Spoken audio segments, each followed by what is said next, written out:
Bom dia. Cadê aquela animação de turma de concurso? Assim não é isso, não é concurso público, né, meu filho? Você tá animado? Qual é o seu nome? Bruno. Você vai passar em que lugar?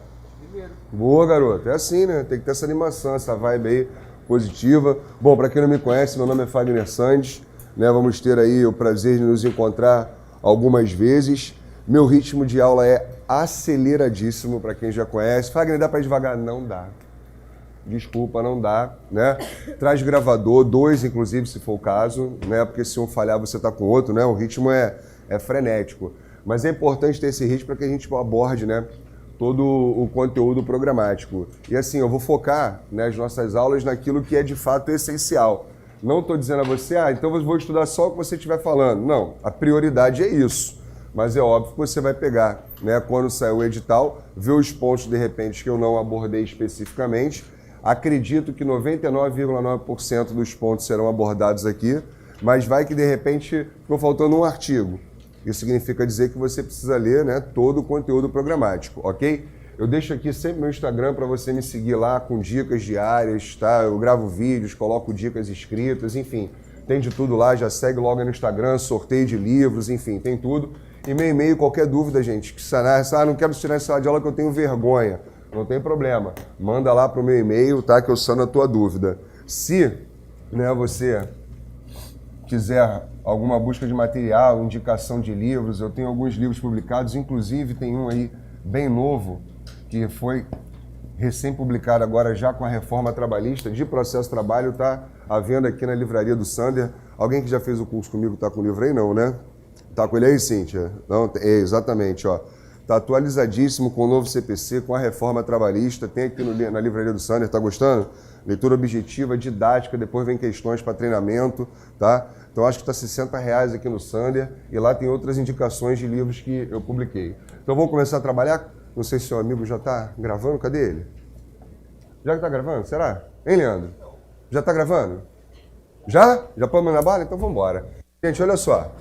Qual o objetivo de um processo? Rapidinho, só esse panorama aqui inicial. Qual o objetivo de um processo? Alguém tem ideia? Para que serve processo? Processo é para ganhar dinheiro, né? É para isso que serve processo? No Brasil tem essa cultura errada, né? Que o processo é para ganhar dinheiro. Na verdade, o processo serve para o seguinte, para resolver conflito. Tranquilo? O objetivo do processo é resolver conflito. Então, tu imagina o seguinte, o empregado faz horas extras e o patrão fala para ele, filho, não vou te pagar hora extra. Aí o empregado fala, patrão, me paga as horas extras. Aí o patrão fala assim, não pago as horas extras. Presta atenção. Quando o empregado fala para o patrão, quero receber minhas horas extras, o que ele está manifestando aqui? Uma pretensão, certo? Qual é a pretensão dele? De receber as horas extras. Aí na medida que o patrão fala assim, não vou te pagar as horas extras, o que ele está gerando? Uma resistência, não é isso? Então, quando eu tenho uma pretensão que é resistida pela outra parte, aí surge então o quê? O conflito. Tranquilo? Existem várias formas de resolver conflito. E a última delas, e a que a gente, regra geral, nos valemos aqui no Brasil, qual é? O poder judiciário, através de um processo. Então, como é que eu começo um processo? Alguém tem ideia? Como é que começa? Hã? Fala, gente, pode falar. Alguém já processou alguém? Não, mas vão lidar com o processo todos os dias. Você lá nas secretarias das varas do trabalho ou dos tribunais, você lá na secretaria das varas ou dos tribunais, ninguém vai ser servidor. Tá vendo, Leandro? Fala aí, recebo, gente, amém, né? Sei lá, qualquer coisa, né? É isso, já me sinto, né? Então, eu tô lá, é nós, né? Então, desse jeito. Então, como é que começa um processo aqui? No básico, você tem a chamada reclamação trabalhista. Tranquilo? Então, ó, lembra daquele empregado que não recebeu as horas extras? O que ele vai fazer, então, para poder receber as horas extras? Ele vai apresentar perante o juiz uma reclamação trabalhista, tranquilo? Onde ele vai pedir as horas extras. Tranquilo isso? Agora, quando é que isso aqui termina? Eu estou só colocando o ponto inicial e vamos ao ponto final. Quando é que termina esse processo? Quando o juiz profere a sentença, quando o juiz dá a sentença, reconhecendo a ele o direito às horas extras? Negativo. O processo vai muito além disso. Sabe por quê? O que adianta, bom dia, eu ter uma sentença dizendo assim, ó, paga as horas extras, se o patrão não pagar efetivamente as horas extras? Valeu de alguma coisa aquela sentença? Não. Então eu tenho que ter métodos de fazer valer aquilo que o juiz está reconhecendo. A sentença é uma parte de todo um processo. Ok? É uma parte. Está aqui, ó, a gente pode colocar que é uma fase intermediária. Ok? A sentença que reconhece o pagamento das horas extras.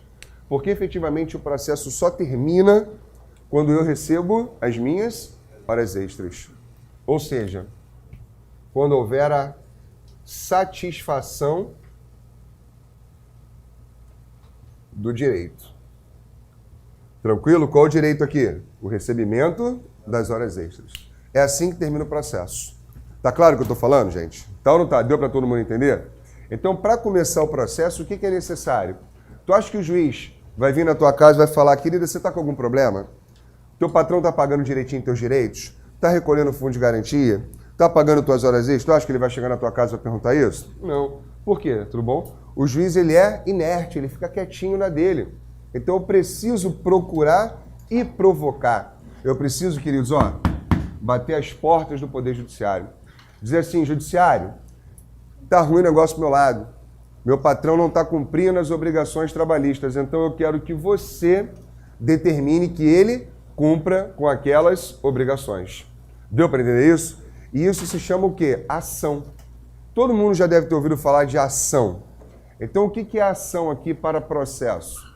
Ação é o meio pelo qual aquele que se sente lesado nos seus direitos vai buscar o poder judiciário, para que o poder judiciário diga se ele tem ou não direito àquilo que ele está buscando.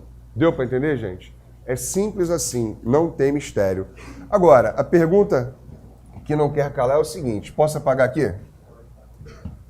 Se o processo começa através da ação, ou seja, precisa de iniciativa daquela parte que se sente lesada na violação do seu direito, a questão é saber se essa pessoa que é o empregado, ele precisa de advogado ou ele pode ir sozinho. O que vocês acham? Vamos começar com o empregado. O empregado, para buscar os seus direitos na Justiça do Trabalho, ele precisa de advogado ou ele pode simplesmente sozinho bater lá nas portas do juiz e falar, juiz, quero minhas horas extras. O que vocês acham? Hã? Precisa de advogado? Então vamos começar falando de um princípio importante que cai bastante em prova, tá, gente? Então vamos cuidado com ele. Jus postulante. Depois eu vou mandando um materialzinho para vocês, tá? Fiquem tranquilos. Eu prefiro dar aula e depois dar o material, que aí vocês, quando ler, você já vai lembrar disso tudo. Aqui você tem o artigo 791 da CLT. Quem tiver a CLT em mãos aí pode me acompanhar. O que significa o jus postulandi? É o direito de postular. O que significa esse direito de postular? A CLT, ela diz o seguinte, bom dia, que o empregado, presta atenção aqui em mim, por favor, o empregado e o empregador, eles podem, bom dia, eles podem reclamar, ou seja, eles podem, na verdade, estar na Justiça do Trabalho sem a necessidade de advogado. Presta atenção no que eu estou falando para você. Não quer dizer que eles não possam ir com advogados, ok? Eles têm a faculdade, a possibilidade de ir ou não com advogado. E aí, o que o artigo 791 da CLT tem de mais importante? Ele fala o seguinte, os empregados e os empregadores. Então, olha que coisa interessante. É importante que a gente distinga o seguinte, para você não cair em pegadinha em prova. Empregado é diferente de trabalhador. Vocês vão estudar em Direito do Trabalho o seguinte, quem for ministrar a aula de Direito do Trabalho vai falar assim, olha, todo empregado é trabalhador, mas nem todo trabalhador é empregado. Empregado é aquele que a CLT define como tal.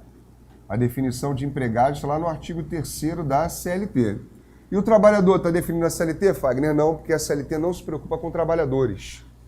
A CLT se preocupa com empregados. Tranquilo? Deu para entender ou não, gente? A CLT, ela regula a relação de emprego e não a relação de trabalho. Então, por exemplo, eu estou aqui hoje ministrando essa aula para vocês. Eu sou empregado do Sejures? Não sou empregado do Sejures, né? Ah, Fagner, mas então você não é um trabalhador? Sim, sou um trabalhador. Claro que estar aqui para mim é um prazer, né? Mas eu estou trabalhando também? Né? Paralelamente eu estou trabalhando? Óbvio. E aí eu te pergunto, se eu quisesse, imagina que eu fosse o Marcelo Jardim, professor de matemática, não entendo nada de direito. Se eu quisesse ir ao Poder Judiciário, buscar a hora-aula que a Raquel não vier a pagar, eu preciso de advogado? Eu, Marcelo Jardim? O que vocês acham? Porque eu falei o seguinte, o juiz postulante é para empregados e empregadores. O Marcelo Jardim, ele é empregado ou é um trabalhador aqui dando aula? Trabalhador. Então ele pode ir sozinho na Justiça do Trabalho sem advogado? Não. Vocês entenderam então. Porque quando a CLT fala empregados e empregadores, ela está excluindo todos os outros trabalhadores. Deu para entender isso? Deu ou não deu, gente? Tranquilo? Aí vem uma outra questão. O que acontece? Suponha o seguinte. Posso apagar aqui? Vocês já anotaram? Já passaram a seguir no Instagram? Já anotaram e-mail de dúvida? Já anotaram o site? Já? Já? Vamos embora. Vamos. Imagina o seguinte. A Justiça do Trabalho, ela é organizada da seguinte maneira. Vara do Trabalho, TRT e TST. Tudo bem, gente? Importantíssimo que vocês leiam do artigo 111 ao artigo 116 da Constituição Federal.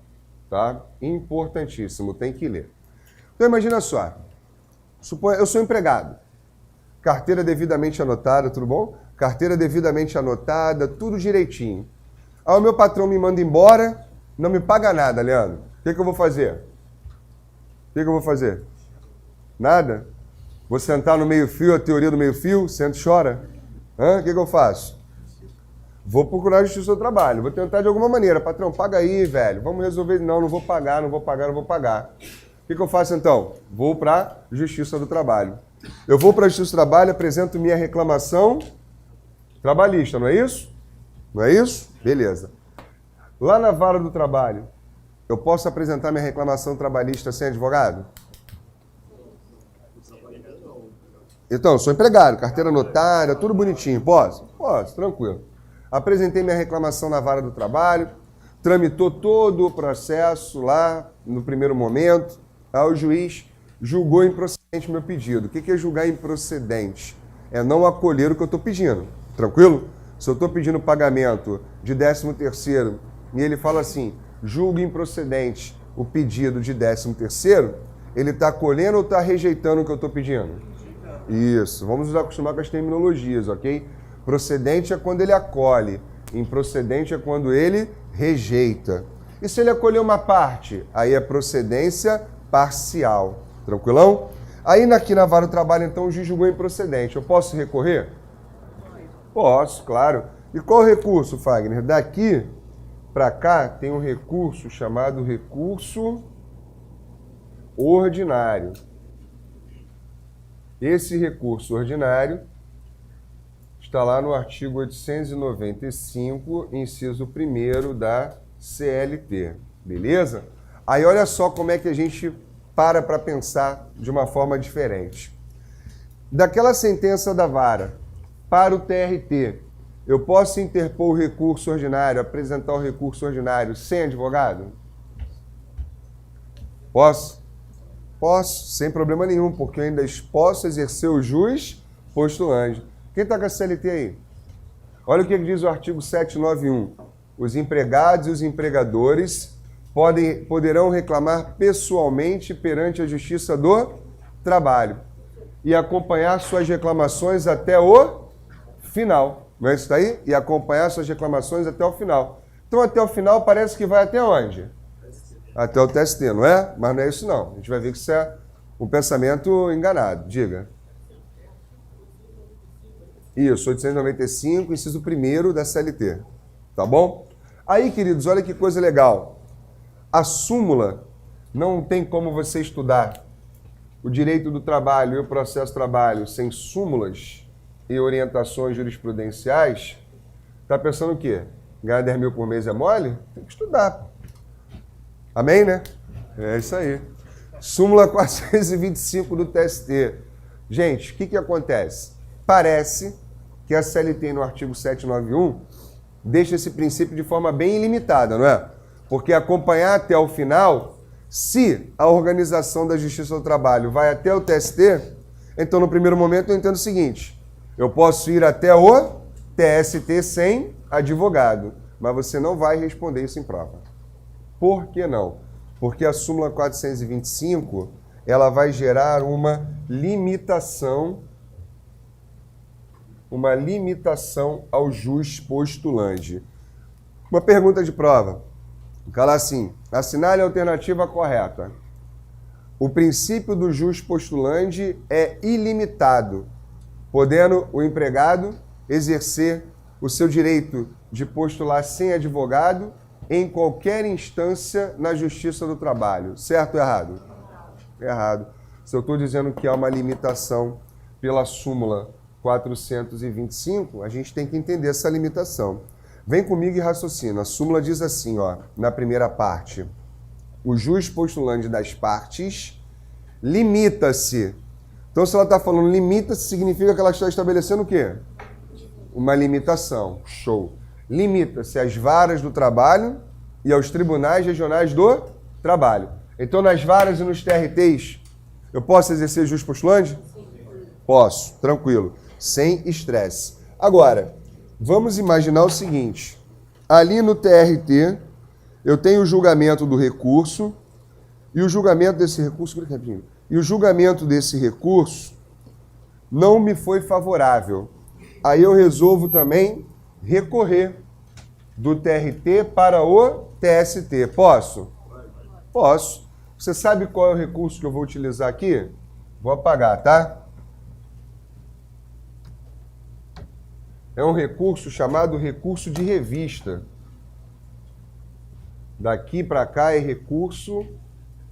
Depois a gente vai falar sobre isso, tá, gente? Nós vamos ter uma aula só de recurso. Recurso de revista, está lá no artigo 896 da CLT. Olha que coisa interessante. Esse recurso de revista, presta atenção aqui, por favor. Ele é dirigido para que órgão? Para o Tribunal Superior do Trabalho. Então passou de onde? Do TRT. E o jus postulante limita o exercício até onde? Então eu posso interpor o recurso, levar o recurso de revista para o TST sem advogado? Aí eu preciso de advogado. Deu para entender? Voltando lá à súmula, então. O jus postulante das partes... Tem lugar não, cara? Deu ruim? Tem lugar aí, gente? Olha lá, ó, senta lá. Meditou o fruto. Vai lá, filho. Olha só. O texto diz que o jus postulante limita-se, gente, às varas e aos tribunais regionais do trabalho. Aí vem a segunda parte da súmula, que diz, não alcançando. Se ela está dizendo não alcançando, quer dizer que se aplica ou não se aplica? Não se aplica. Ao quê? A mandado de segurança, recursos de competência do TST, as cautelares, que são algumas medidas específicas, e as também denominadas ações rescisórias. Também não se aplica, nesses 4 casos, o jus postulante. Deu para vocês entenderem? Deu ou não deu, gente? Tranquilo, tá? Agora, considere que o empregado resolva constituir advogado. Ele pode? Pode ou não pode? Pode, tranquilo. E se ele constituir advogado, posso apagar aqui? Hoje, a reforma trabalhista prevê, tá? E aí você já tem que ficar ciente disso, que vai haver a condenação em honorários de sucumbência. O que é sucumbência, gente? Alguém lembra o que é sucumbência? Artigo 791A da CLT, de 5% a 15%, que vai ser a fixação de honorários. Olha que interessante. Antes da reforma, nós, advogados particulares, que não atuávamos pelo sindicato, da classe, nós não tínhamos direito aos honorários de sucumbência. Agora, com a reforma, os honorários de sucumbência, eles são devidos. Fagner, o que é honorário de sucumbência? Simples. O empregado está pedindo horas extras. E ele diz lá que de horas extras ele tem 10 mil para receber. Tranquilo, queridos? Estão me acompanhando? Sim. O empregado entra com a ação, pedindo horas extras, dizendo que tem 10 mil para receber de horas extras. O juiz ele pode julgar procedente o pedido de horas extras e pode julgar o quê? Improcedente o pedido de horas extras. E também pode julgar procedente em parte. Pode ser que ele esteja pedindo aqui 30 horas extras e o juiz reconheça que ele tem direito a 15. Tranquilo? Mas vamos considerar assim. Se o juiz julgar improcedente o pedido de horas extras, o autor está ganhando ou perdendo? Está perdendo. Então ele está sucumbindo. Tranquilo? Sucumbir é perder. Então aquele que perde deve pagar honorários para o advogado da parte vencedora. Deu para entender o que é honorário de sucumbência? A parte que perde deve pagar honorários para o advogado da parte vencedora. Quem está perdendo aqui? É o reclamante, não é isso? O autor. Então o juiz ele vai observar alguns critérios estabelecidos no artigo 791A e vai fixar os honorários para o advogado de quem? Do autor? Não, se ele está perdendo, é ele que vai ter que pagar. Vai ter que pagar honorários para quem? Para o advogado do réu, que foi o vencedor. Se ele perdeu, o outro é que venceu. O juiz pode utilizar de 5% a 15%. Vamos considerar que ele use 10%. Então, R$1.000 vai ser de honorários devido ao advogado de quem? Do réu. Deu para entender? Deu ou não deu para entender, gente? Essa ideia? Tranquilo? Agora você vai me perguntar assim, Fagner, mas pode uma situação ficar pior do que essa, não pode? Pode. Pode ser que a gente tenha a chamada sucumbência parcial. O que é sucumbência parcial, gente? Eu ganho uma parte. Bora, gente, animação, hoje é segunda-feira. O que é sucumbência parcial? Eu ganho uma parte e perco outra, não é isso? Então vamos lá. Eu estou pedindo horas extras e estou atribuindo o valor de 10 mil. Também peço recolhimento de FGTS de todo o período que não foi pago e digo que o valor ali de FGTS não recolhido é de 20 mil. Olha que coisa interessante. Suponha que esse pedido aqui seja julgado improcedente. Tranquilo? E que esse pedido aqui seja julgado procedente. Como é que vai fixar isso aqui? Considerando que o juiz, ele utilize aqui, ó, 10% como um critério fixador de horas extras. Como é que... Ou de horas extras. De honorários de sucumbência. Como é que ia ficar isso? Hein, gente? Horas extras, o autor está perdendo ou está ganhando? Está perdendo. Então ele vai pagar honorários para o advogado de quem? Do réu. Quanto que ele vai pagar de honorários se o juiz fixar 10%? 1.000. Não é isso? R$1.000. R$1.000. Beleza. O réu está perdendo esse aqui, não tá? De 20 mil. Quanto é que o réu, então, vai pagar de honorários para o advogado do autor? 2.000. 10% dá 2.000. Não é isso? Aí olha o que a legislação prevê, lá no artigo 791A, que os honorários devidos aos advogados não podem se compensar. O que não pode se compensar? Eu não acredito que a OCP vai entrar no mérito disso daqui, né? Porque é uma prova muito legalista, de copia e cola, copia e cola, copia e cola, copia e cola. Então você tem que ficar atento mais aos termos da lei. Mas ela diz literalmente o seguinte, que não pode haver a compensação de honorários. O que é não haver a compensação de honorários? Ora, o réu não teria que pagar 2.000 de honorários para o advogado autor? Então, ao invés de pagar 2, como o réu como o advogado dele também tem que receber 1.000, então ele não paga 2, paga o quê? Só 1.000. Pode isso? Não, porque é vedada a compensação. Ou seja, trocando em miúdos, o réu ele vai ter que depositar os 10.000 do autor mais os 2 1.000 do advogado do autor, certo? Então ele vai pagar quanto, gente, aqui? 12. Entenderam isso? Aí você vai falar, tá, mas e o réu? O advogado réu, como é que ele fica? Ele não tem 1.000 de honorários para receber? Como é que ele fica? Dos 10, quando o juiz for liberar o dinheiro do autor, os 10.000, o que ele vai fazer? Ele vai tirar 1.000. Para pagar quem? Ao advogado do réu. E aí para o autor vai ficar o quê? Somente 9. Porque é do dinheiro do autor que tem que sair os honorários do advogado do réu. E não dos honorários do advogado do autor. Porque senão estaria compensando. E não pode compensar. Deu para entender, gente? Hã? O autor não tem que receber 10? 10 aqui não é só de hora extra dele? Não é isso? Aliás, é 20. 20, perdão. 20, perdão. É que só foi a matemática que eu errei aqui. 20 mais 2. Não, isso mesmo. 20 menos 1.000, né? 20 menos 1.000. Então, olha só. Quando o réu for depositar, ele vai depositar 20 mais 2. Que é 20 do autor e mais 2.000 do seu advogado. Certo? Quando o autor for receber o seu dinheiro, o juiz tem que mandar liberar o dinheiro dele num determinado momento do processo. Vai liberar o dinheiro dele. Não é até a satisfação? Quando ele for liberar o dinheiro do autor, o que ele tem que fazer?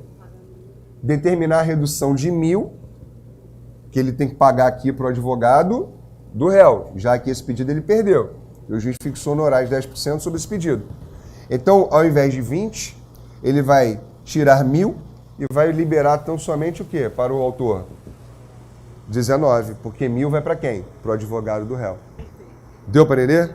Tranquilo? Maravilha. Agora, mais um ponto importante da reforma trabalhista. A reforma trouxe a possibilidade de existir, de haver o acordo extrajudicial. Presta atenção e anota isso aí, tá, gente? Homologação de acordo extrajudicial. Guarda para prova. Ó, tendo dúvida, vai perguntando, hein? Tendo dúvida, vai perguntando. Queridos, o que acontece?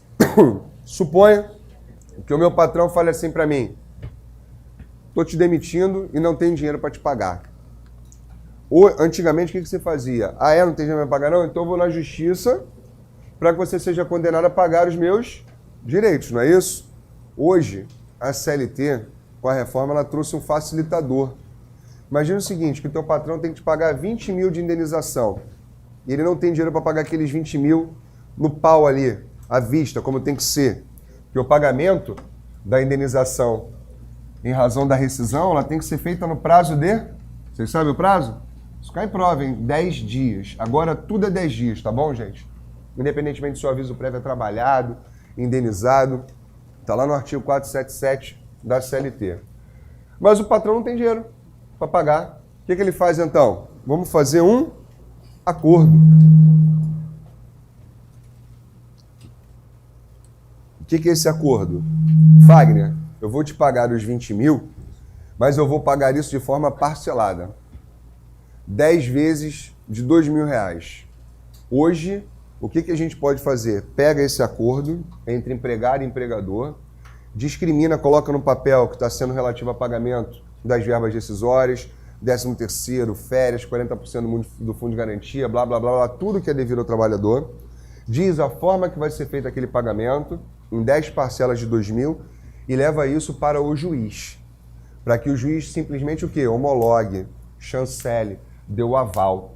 Então vejam que nós estamos falando aqui não de um processo onde o empregado vai entrar com uma ação cobrando as verbas decisórias. Estão percebendo isso? O empregado e o empregador, de comum acordo, eles sentam e negociam. Eu estou dando só um exemplo, existem várias outras situações. Como poderá ocorrer o pagamento daquelas verbas decisórias. E quando eles levam isso para o juiz, esse acordo, eles ambos, prestem atenção aqui, gente, ambos, tanto o empregado quanto o empregador, ambos devem assinar este acordo.